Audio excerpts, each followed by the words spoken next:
If you're ready to up your dip mani game with some really fun glitters and stamping, then this one's going to be for you. What's up, nail crew? It's Nicole, your fellow nail obsessed DIYer.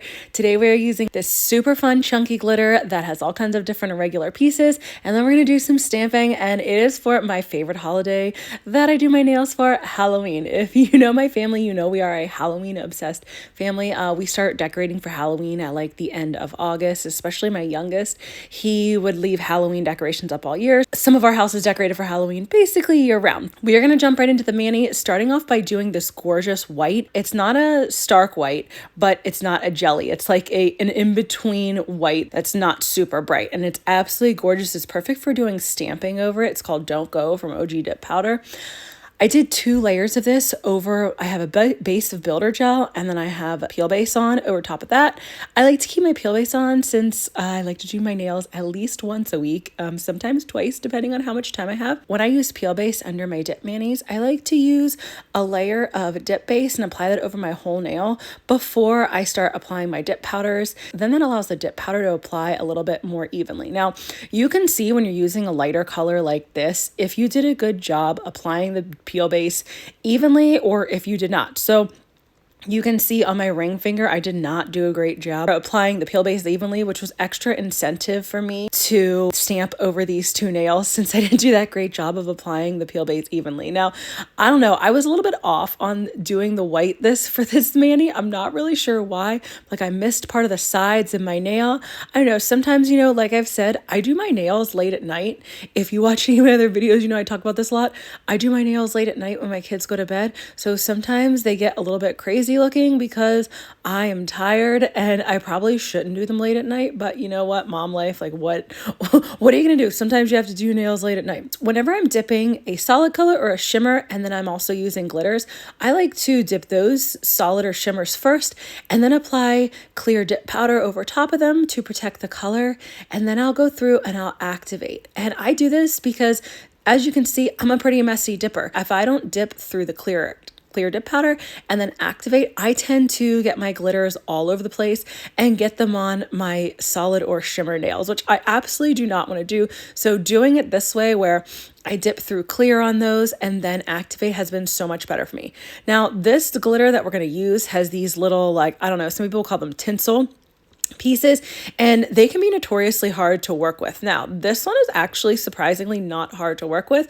So I could not find my tape that I normally use. I normally use masking tape on a finger of my other hand to press down the glitters, but I couldn't find it. And I happen to have a couple of these little baggies left from anytime like I send anybody some dip, I will put them in these little baggies. So what you want to do is you want to pour the glitter into a dip cup or a cupcake liner. Make sure you apply your dip paste as evenly as you possibly can. Then you lay your nail flat into it. And on the first dip, you're not trying to pick up a ton of the little irregular shaped tinsel glitters, because if you get too many of them on the first dip, they're going to tend to not lay as flat on the second dip. So I try not to pick up a ton, just a couple. Now on the second dip, that's where I'm going to want to pick up a lot more of the glitter pieces. And I do this no matter what kind of glitter I'm using, chunky, mini, whatever kind of glitter, irregular shape pieces. And you take that plastic bag, you slip one of your fingers in it on your other hand, and you gently press the glitter down. This is key to getting that really nice coverage, to getting them to lay flat right from the start. So you don't want to press so hard that you like push the dip off your actual finger. You just want to press hard enough that the pieces start to lay down nicely. As I was pressing the glitter pieces down, I was very carefully trying to move them into the spot that I wanted them to as well, because once the dip base dries, then you're not really going to be able to move any of the glitters around, or you really can't move them at all. So when I'm pressing it down, I try to like squish it in towards the middle too, and then press down. So I'm squishing the little tinsel pieces in towards the middle of my nail and then gently pressing them down. And when I trace around my nail with a pointy nail tool or a stabby stick like I like to use, that's when I make sure there's nothing on my skin. So when I go to apply my clear dip powder over top of the chunky glitters, then I don't have anything sticking out that I have to file off. And for me, I know that I like to do as minimal filing and shaping as possible. So if there are things that I can do while I'm dipping my nails, you better believe that I am going to do that. So I have to do as minimal amount of work filing and shaping as possible. When you're applying clear dip powder over any type of glitter, especially glitter like this, you want to make sure that the clear dip powder gets into all the nooks and crannies of this glitter because it's going to make it even. So I will continue to dip my nail or pour over the clear dip powder until it doesn't look wet. And then I even go through with my plastic bag and press down the clear into the little like nooks and crannies and pockets of this glitter because the glitter is not going to lay super flat doing it this method. If you want your glitter to lay super flat, there is another method you can do where after you apply the glitter, you take activator and kind of like drop it all over your nail and then use a little plastic baggie like this and hold it down so the glitter lays super flat. And once in a while I do that, but for the most part, like I just am like, it's fine. I'll just be able to fix it this way, and I don't do that. And if you're somebody who's super particular about your nails, that is definitely going to be a better option for you if you want it to be like absolutely perfectly flat.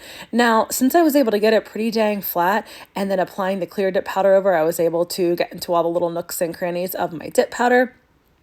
I didn't have any issues on buffing and filing it nice and smooth. So I did that off camera so that we can jump right into stamping my nails. And I absolutely love stamping. I did not like stamping at first, okay? I was horrible at it. I absolutely hated it until I really sat down with one of my good friends, Lena, and she helped me really learn how to stamp and get my timing correct for stamping. So I'm going to share that with you. I like to protect my nails with one of these nail protector covers. You can also use liquid latex, but I've really been enjoying these nail covers from a cart that I got off Amazon.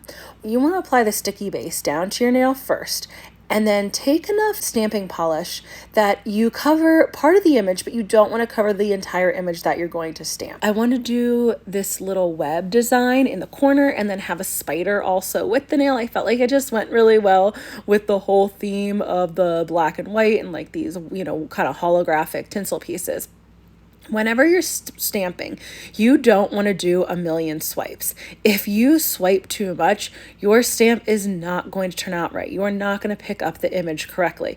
So you want to apply enough stamping polish that you cover the image when you swipe no more than 2 times. And when I've swiped like 3, 4, 5 times, it usually swipes off way too much of the image. Apply the stamping polish that it covers the image, but not so much that it soaks it, or you don't want to apply so little that it can't even finish covering the image. Now, when you're doing a really small stamp, sometimes I struggle with the teeny tiny little ones. So like the little tiny spider web that I did, I ended up having to swipe 3 times because I put a little bit too much stamping polish down since I was just trying to barely cover it. And on occasion I do that, but you really have to practice with stamping. And I will say, like, I did not want to practice with stamping for a while because I felt so frustrated that I couldn't figure it out. But the more you practice with your stamping, the more you're going to see what the amount of stamping polish you need, how hard you need to press into the stamping plate with the scraper to swipe down. And when I was doing the little spider on my middle finger, I definitely messed it up a bit, but I just left it because I felt like I was not going to try to do it again. I was so proud that I picked up the haunted house. I've actually never tried to pick up an image that big and that had that much polish on it. So I was a little bit nervous, but it worked really well. So I was super excited, and I thought, you know what, my spider looks like it has a little bit of an extra leg on the one area. It's fine, it's spooky, it's Halloween. So I like to cover my stamps first with Maniology smudge free top coat, and then once that dries, I go in with Seche Vide fast dry top coats because it's super shiny.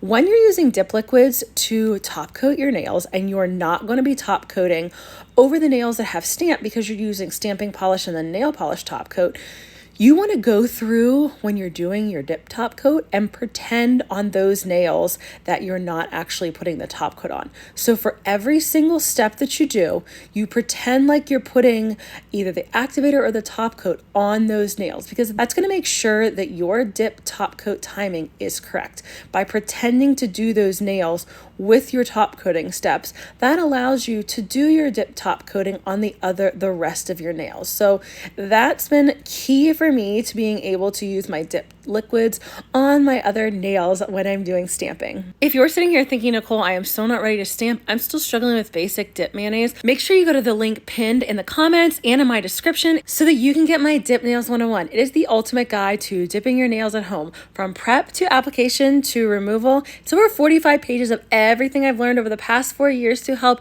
you not struggle with doing your nails like I did. Once you grab the Dip Nails 101 guide, check out this next video on more easy stamp nails. Thanks for joining me today, nail crew.